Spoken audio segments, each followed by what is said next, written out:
لەگەڵەوەشدا هێشتا شەڕەکان لە سووریادا درێژیان هەیە، بەڵام مۆسکۆ کۆتاییاتنی شەڕ و هەروەهاژ ئەرکە لەشکریەکەی لە رووسیادا ڕادەگەیەنێت. لە ئێستا بە دواو لە کۆماری عەرەبی سووریادا هیچ شارۆچکەیەک و ناوچەیەک نەماوە لەژێر دەستی داعشدا. توندڕەوانی ئەو ڕێکخراوە تیرۆریسیە لە سووریادا نەماون. لەشکری رووسیاش ئامانجەکانی خۆی پێکاوە. وەزارەتی بەرگری وڵاتە یەکگرتووەکانی ئەمریکا ڕایەکی جیاوازی هەیە.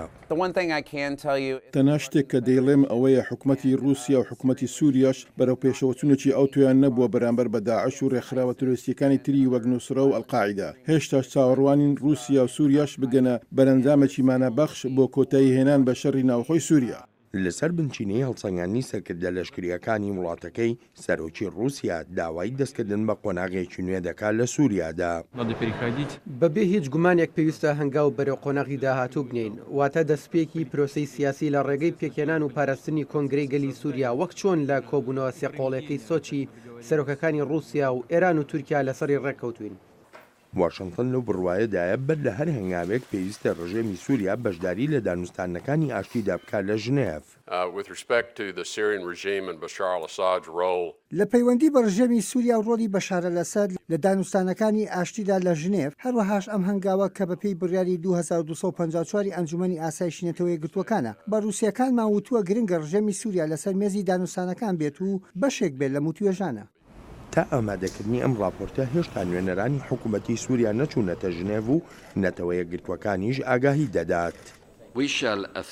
پێویستە هەڵسەنگاندن بۆ ڕەفتار و هەڵوێستی هەردوو لا حکوومەت و ئۆپۆزیسیۆن بکەین لە ژێنێڤەوە لەسەر ئەو بنچینەیە بڕیار بدەین، وەک لە ئەنجومەنی ئاسایش باسمان کرد چێ تێکدەری کۆنگرەی ژێنێڤە و هەر لەسەر ئەو بنەماش بەرەنجام ڕادەگەیەنین. شاندی ئۆپۆزیسیۆنی سووریا جەخت دەکاتەوە لەوەی ئەوەی پێویستە کردوێتی.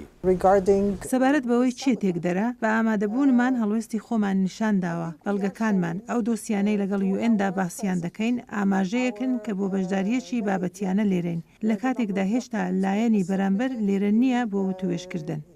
تەواوی ئەم ڕەوشەی سووریا لە کاتێکدایە سەرکردەیەکی پێشووی هێزەکانی سووریای دیموکرات لە تورکیاوە جەخت دەکاتەوە لەوەی تەنانەت لە پاش شەڕی ڕەقەوە هێشتا ژمارەیەکی زۆری داعش ماونەتەوە. ڕێککەوتن کراوە تا نزیکەی 4000 تۆریست لەگەڵ خێزانەکانیاندا بڕۆن بەرەو دەیرە زوور. نزیکەی 3500 کەسیان لە تۆریستەکان بوون و 500 کەسیشیان ژن و منداڵ بوون. داواکەوە هابوو کە بەرەو دەیرە زوور بڕۆن. ئەمریکا نکوڵی لە لێدوانەکانی ئەو سەرکردەیی پێشووی هەسەدە دەکات و بە نادروست ناودێری دەکات و دەشڵێت بەردەوام دەبێت لە پشتیوانکردنی هەسەدە. هێشتا زیاتر لە 3000 داعش لە نێوان سووریا و عێراقدا هەنە و پێویستە لەناو ببرێن. هێشتاش کارێکی زۆر دەمێنێتەوە تا ڕێگا لە تروریستان بگیرێت نەتوان ناوچەکان داگیر بکەنەوە. هەر بۆیە ئێمە بەردەوام دەبین لە پشتیوانیکردنی هێزەکانی سووریای دیموکرات بۆ دابینکردنی خزمەتگوزاریە بنچینەیەکان.